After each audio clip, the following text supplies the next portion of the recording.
you guys are like, you're up 11, they come back in it. You're up 10, they're down to a possession in the last minute.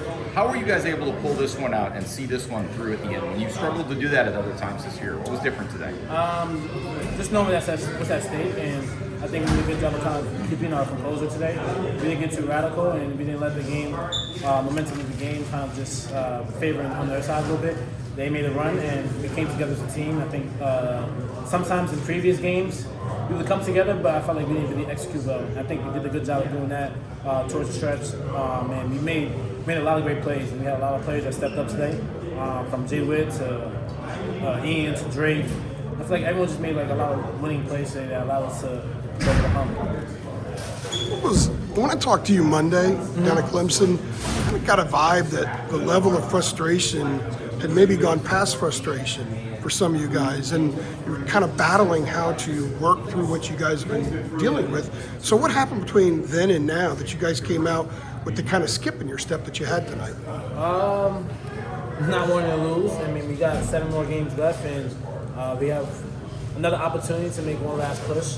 I'm pretty sure everyone knows what's at stake for this group, and for me personally, it's my last year, so I want to go out with a bang. I want to, make March Madness, and just overall have fun. And I think our spirits was good after the Clemson loss. I mean, sometimes you got to get back up after getting beat down like that. So our response was phenomenal. Going into practice, we took the criticism well, and we did a good job of kind of just sticking to the game plan. I think that was stuck for us today.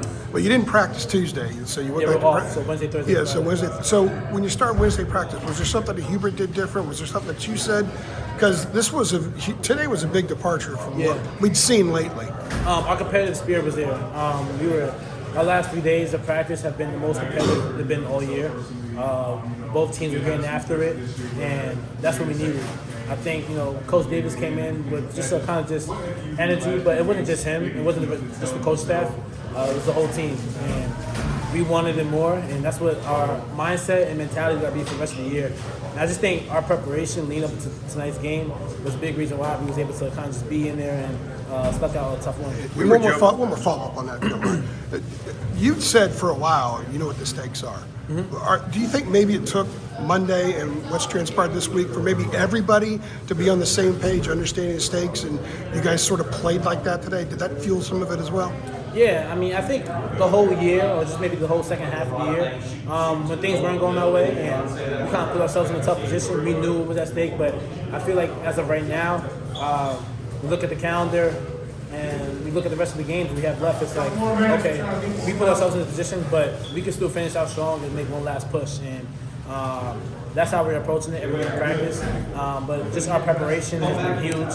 And everyone's just buying in more. I think that's what's been missing the whole year. We've been buying in. We were joking about Jay Wood earlier, but I mean, for him with one eye to play the way he did, what were you kind of thinking? Not only the 2 threes early in the second half, but he had that personal sort of 8-0 run when you guys were let the lead get down to 1 there. Yeah, I'm just extremely happy for Jay Wood, just for just him. Obviously getting hit in the eye like that in practice, but then coming out and having a phenomenal game. He's one of the reasons why we run tonight.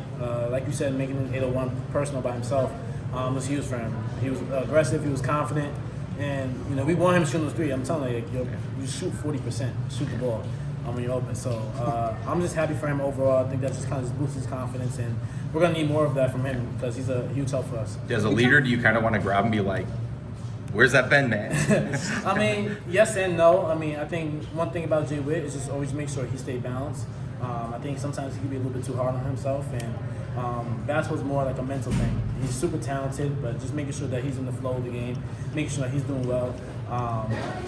Because I think sometimes we can kind of lose ourselves when we know what we're capable of, but we're not really showing our true potential. So I've just been a huge advocate for Witt, just being by his side, making sure he's good at all times. And today it was a good statement for him. RJ, do you think it's time to do away with the 4-guard lineup and just put Withers in there at the 4 and play a little bigger? Like for this team, do you think it would be better just to? It would help. I mean, we have past couple of games and weeks we've been having 7 to 4. That's kind of a hard task to ask Seth to play 1 through 4, right? So just to have Whit as another extra body with his height, his versatility, and athleticism would be huge for us. So we're gonna need more of that from him. I think today was just a starter point. You were talking about preparation. When you looked at them from a defensive perspective, they're playing defense. Where did you see areas that you could maybe exploit? For them, How are you going to try to score it?